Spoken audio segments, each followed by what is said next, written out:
Shalom saudara yang terkasih di dalam Tuhan Yesus Kristus, selamat bergabung kembali dalam Sukacita Pagi. Saudara, seringkali kita menginginkan mujizat terjadi saat itu juga. Mengapa di orang yang satu mujizat terjadi spontan, sedang tidak begitu terjadi di orang lain? Itulah yang jadi dasar renungan pagi hari ini. Disembuhkan sesuai iman.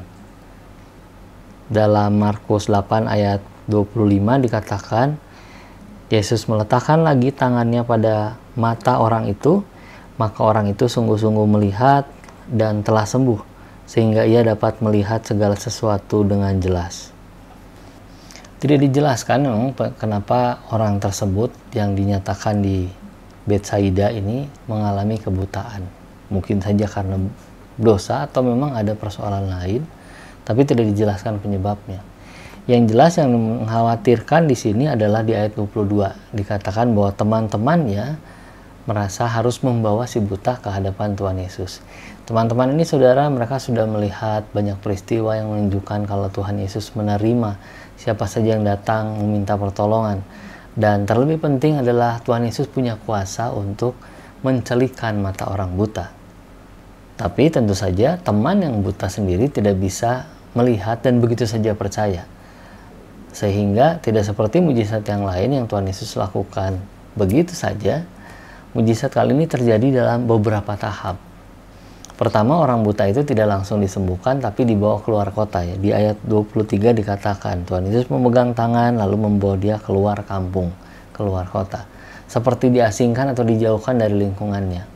Kedua, saudara, kita lihat bahwa Tuhan Yesus masih di ayat 23 meludahi mata orang itu dan meletakkan tangannya atasnya. Kedua, saudara, masih di ayat 23, ia meludahi mata orang itu lalu meletakkan tangan atasnya dan bertanya, sudahkah kau lihat sesuatu? Tidak segera ya, tidak segera. Masih ditumpang tangan lalu baru ditanya, apakah sudah ada terjadi sesuatu?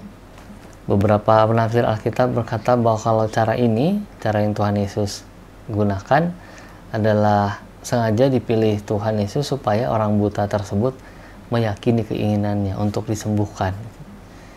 Selanjutnya saudara, yang tidak kalah penting adalah relasi yang terjalin antara orang tersebut dengan Tuhan. Bayangkan kalau orang tersebut tidak mau dibawa keluar kampung, memaksa melepaskan tangannya dari genggaman Tuhan, atau setelah proses yang pertama dia tidak mau melanjutkan. Saudara, penting untuk menjaga relasi. Tentu saja saudara, Tuhan ingin manusia ciptaan bisa memuji-muji dia melalui kesembuhan ilahi, mujizat. Sehingga kesembuhan dan mujizat adalah salah satu cara Tuhan untuk menunjukkan pribadi yang sepatutnya disembah. Nah, buat kita saudara hari ini, kalau hari ini saudara sedang menunggu-nunggu mujizat dari Tuhan Yesus, saudara jangan buru-buru meninggalkan doa saudara.